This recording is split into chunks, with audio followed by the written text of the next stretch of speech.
Let's go to sports now. Aron Akerejola joins us. Aron, how are you? Yes, a very good morning to you. Good morning to you, Doctor. Good morning to you, Tundu. Good morning. A well-rounded session, I must say. But let's get into sports. And Doctor, we've been speaking about this match, and it lived up to expectation yesterday.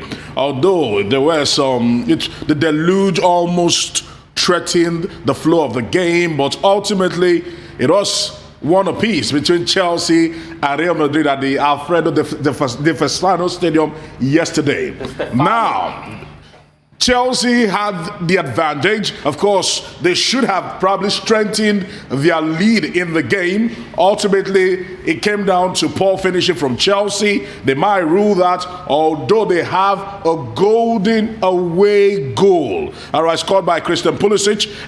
The match was, I must say, very enterprising and very engaging from start to finish. If they can actually help us with some of the slides there, with Karim Benzema scoring what will be a very vital goal, and would also probably leave Thomas Tuchel a little bit worried, because in the sea of Chelsea defenders, he was able to control and also score a stunner. So there we actually have one apiece between them. Although N'Golo Kante, the man of the match, he was phenomenal both in attack and defense, was given the player of the match, and certainly something to worry about for the Real Madrid fans and the backroom staff. Moving away from that to tonight, the tectonic plates of European football will be shifting, and a lot will be expected tonight when Manchester City travel to Paris to take on the Parisians at the Parc des Princes, talking about Manchester City against PSG. Quite phenomenal, I must say. Over $1 billion has been spent on both sides of the divide to win the holy grail of European football, which is the UEFA Champions League. Both have failed. Paris Saint-Germain came the closest last season, getting to the finals. Can they do it better this time around? They've beaten Barcelona already. They've beaten Bayern Munich already. Now standing in their way at the finals is Manchester City. The first leg will be tonight. A lot is expected for Pep Guardiola. The hoodoo about the quarterfinals is done and dusted. And right now, they face their biggest test yet. With the Premier League almost in the bag, with the European Cup, with the European League, the English League already in the bag, they will be hoping that they can do a treble this season. Moving away from that to something quite interesting. A man who is just 33 years of age, he'll be turning 34 by July. Julian Nagelsmann is his name. He's right now the hottest property in terms of coaching in football. At the moment, when you put it side by side, okay, if the next slide actually helps us even explain it better, because at the moment, Bayern Munich paid £30 million to release him from his contract with RB Leipzig. The captain of the team, talking about Bayern Munich, Manuel Neuer, is 34.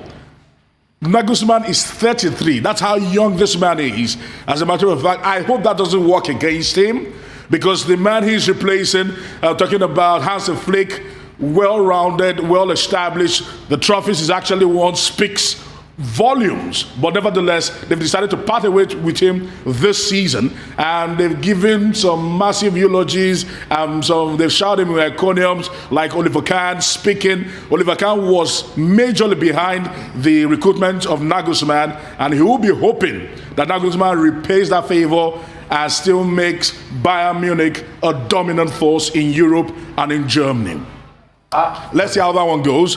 Quickly, before I come to you guys, from Friday, the English FA, the Premier League, and all the entities in England are uniting to have a massive boycott till Tuesday, the 3rd of May. So there will not be any tweets or any social media activities from all those divisions. Both the women's football in England are also coming behind this and saying that for the social discrimination and the abuses they see on social media, it's time action is taken, and a very definite one for that matter. Let's see what actually happens on Friday. Aron, spot on. Let me speak on this, and I'll speak on Nagelsmann. Real quickly, it is time action has to be taken. And I think Thierry Henry gave us the jolt when he got off social media. I think it is long overdue. You cannot keep abusing footballers, they've got mental health too. They're human beings too, just like you. True. If you have your own personal problems, put it in your house. Another person that is trying to do their own work that is on social media is not your problem. Fix your own problem. Don't bring all your hate and everything and destroy the mental health of a lot of footballers, because you know what? You think you're going through stuff, they too are going through their stuff. Two out there. Thierry Henry is dealing with a divorce at a point. I mean, he's dealt with a divorce in the past. Tried to stabilize his family, and those abuses really got to him. So he had to leave social media. And please, football fans, yeah, the footballers put out their lives and everything, but they don't owe you their mental health. And to everybody that goes out there to cyber bully somebody out there, because I have been trolled, so I'm speaking from a place of pain.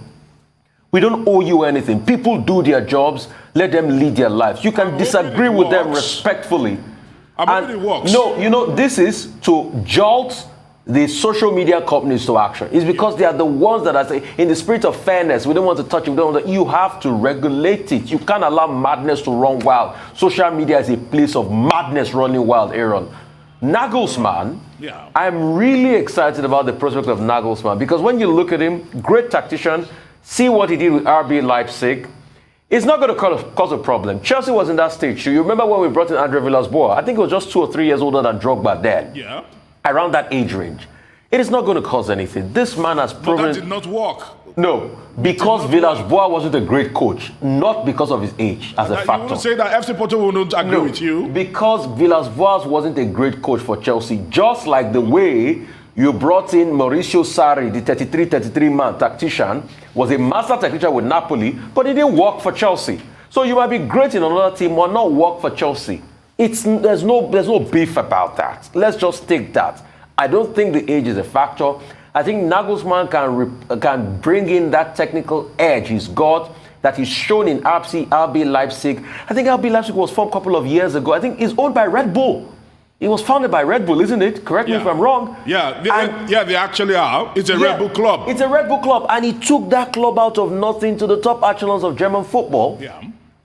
Okay, so very quickly, when I hear Thierry Henry, I think of the fact that he and Alan Shearer have both been inducted into the Premier League Hall of Fame. Yes. Between the two of them, 435 goals, with Alan Shearer holding the record for the highest number of goals in the Premier League. Yeah. So that's what I think of, not his marital issues. And I think that the two of them deserve to be celebrated. Yeah. 7 Golden Boot awards between the two of them. And if you look at their contribution to the game, to football, you know, I think that both men were quite distinguished. And I think it's Thierry Henry that still holds the record for Arsenal, you know, highest. And also, he's been backing the Swedish billionaire to take over Arsenal because Stan Kroenke has insisted he's going nowhere. Okay, I wanted you to comment on Gernot Rohr's 50-man list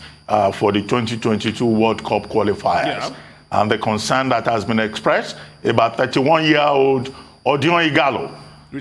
John Fashanu only yesterday was protesting that Odion Ighalo should not be on that list because he's too old and there are younger players who can do much better. What do you think? Quickly. Okay, quickly on that one, we're expecting the list in another 3 weeks. So Gernot has a lot of time to take care with that particular list. But if you'd ask me, Odion Ighalo, form should always prevail, not age. Form should prevail. Some players feel that they are past.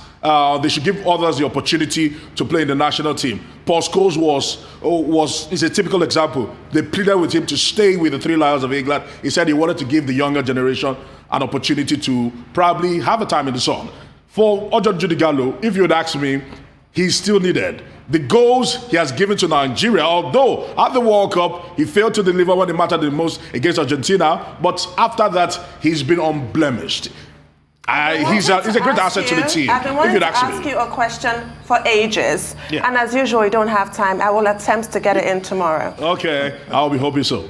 Anyway, thank you very much, Aaron.